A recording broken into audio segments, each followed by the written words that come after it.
দেখছিস তো, এই লীলার প্রশংসা শুনে আমি একদম সহ্য করতে পারছি না।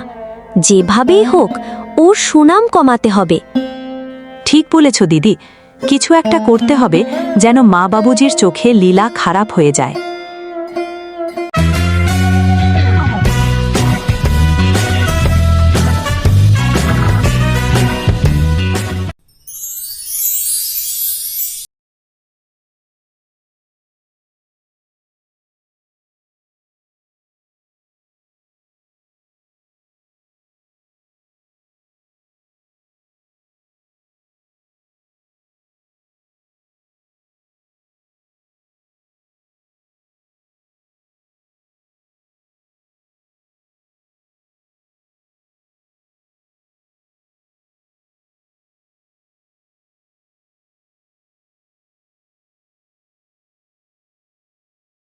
বউ লীলা একেবারে দেবীর মতো শান্ত, পরিশ্রমী আর সরল মনা। সে সকালবেলা উঠেই উঠোন ঝাড় দেয়, তারপর রান্নাঘরে গিয়ে সবার জন্য নাস্তা বানায় আর 3 জনের টিফিনে ভরে দেয়।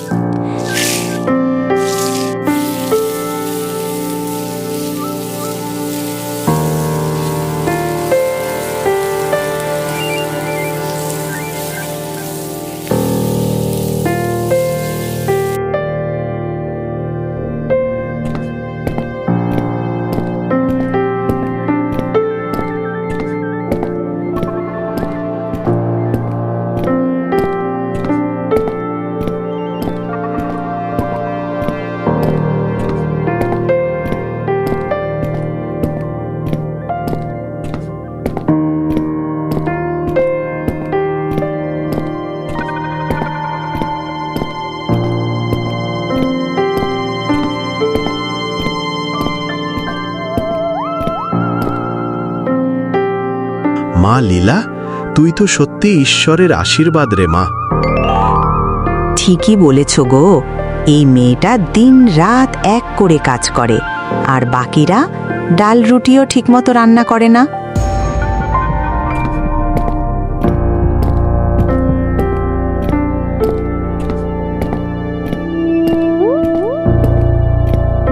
ঠিক তখনই গ্রামের ধনী শেঠ মোহনলাল আসে হরিপদের বাড়ি।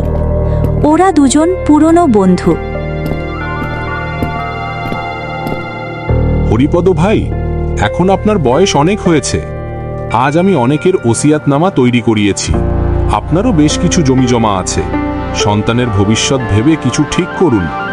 ঠিক বললে মোহনলাল, ভাবছি 3 ছেলের মধ্যে জমি সমান ভাগ করে দেব, তাতে ভবিষ্যতে ঝগড়া হবে না। একদম ঠিক সিদ্ধান্ত, এতে আমাদের মন অনেকটাই হালকা হবে।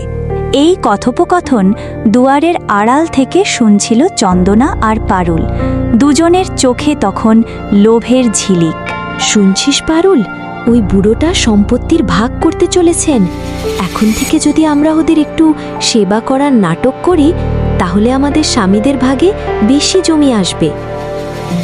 হ্যাঁ দিদি, না হলে সব মনোজ আর তার স্ত্রী লীলার ভাগে যাবে। এখন থেকে ভালো বউ সাজতে হবে আমাদের।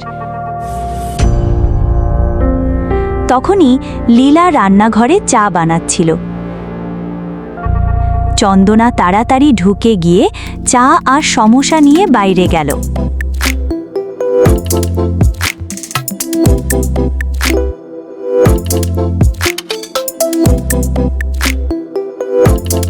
অম্মা, বাবুজি, এই গরম গরম চা আর সামোসা আমি নিজের হাতে বানিয়েছি।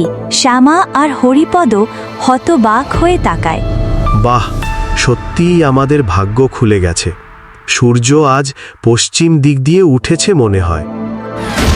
ওরে বাবা, এই মেয়েটা আজ পর্যন্ত সকালে চা বানায়নি, আজ হঠাৎ এই মিষ্টি ভাবটা কেন গো?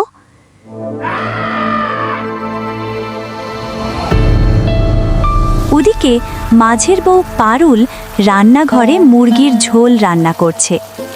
আজ তার শ্বশুর শাশুড়িকে এই প্রথম তার হাতের রান্না খাওয়াবে। সারা বাড়িতে মশলার ঘ্রাণ ছড়িয়ে পড়েছে।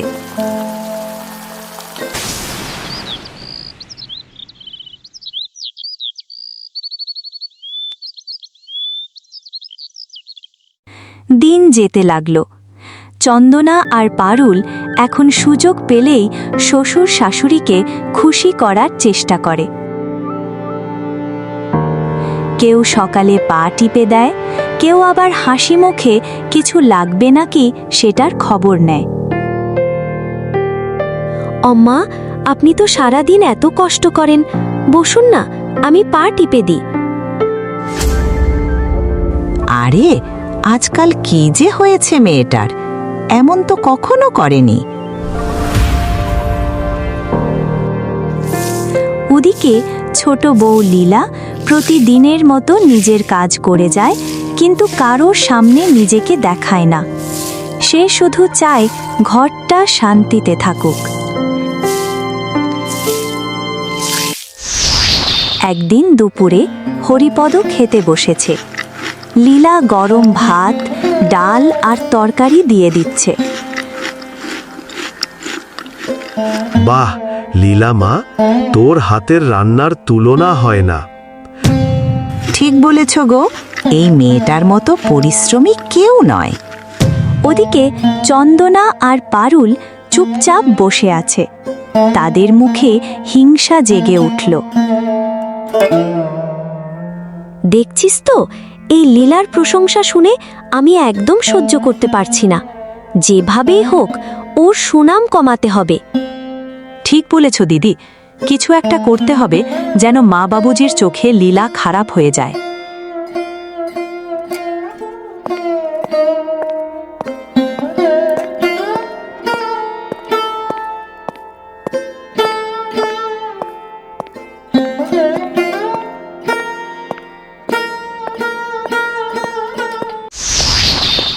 সেই দিন বিকেলে সবাই যখন বিশ্রাম নিচ্ছিল, চন্দনা গিয়ে লীলার ঘরে ঢুকল, হাতে একটা পুরনো ভাঙা হাঁড়ি। লীলা, তোমার ঘরটা কত পরিষ্কার। আমার হাঁড়িটা একটু এখানে রেখে যাই, কাল নিয়ে যাব। অবশ্যই দিদি, এখানে রেখে দাও।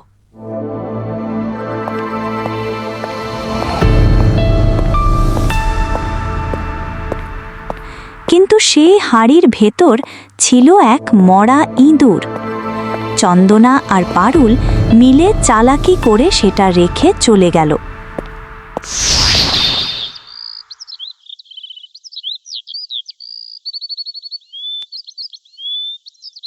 পরের দিন সকালে বাজে গন্ধ ছড়াতে লাগল।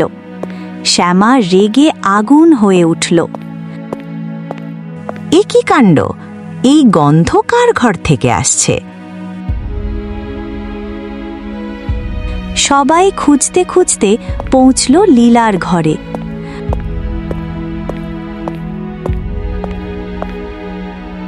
হাঁড়ি খুলতেই মরা ইঁদুর। লীলা, তুই এমন নোংরা জিনিস ঘরে রাখিস? না মা, আমি কিছু জানি না, হাঁড়িটা তো চন্দনা দিদি রেখেছিল। কি, আমি রেখেছি? আরে আমি তো কিছু জানিই না। লীলার চোখে জল চলে এলো, কিন্তু সে চুপ করে রইল। সে জানে সত্য একদিন নিজেই প্রকাশ পাবে।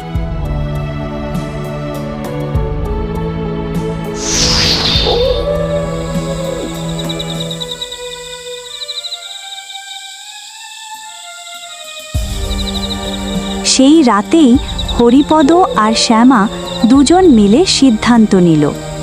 পরের সকালে সবাইকে নিয়ে জমি ভাগের কথা ঘোষণা করা হবে। কিন্তু কেউ জানত না এই সিদ্ধান্তের পরেই ঘটবে এক অবিশ্বাস্য ঘটনা।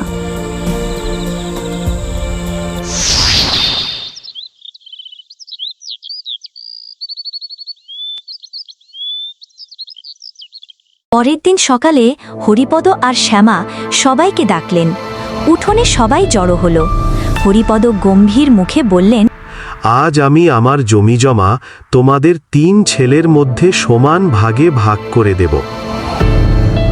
চন্দনা আর পারুলের মুখে হাসি ফুটে উঠল, কিন্তু লীলা শান্তভাবে দাঁড়িয়ে রইল। শ্যামা তখন বলে উঠলেন, তবে এই ভাগের আগে একটা শর্ত আছে। কথাটা শুনে সবার মনোযোগ শ্যামার দিকে গেল। কি সেই শর্ত? সেটাই এখন সবার মনে প্রশ্ন। এরপর কি ঘটবে তা হয়তো কেউই আন্দাজ করতে পারেনি।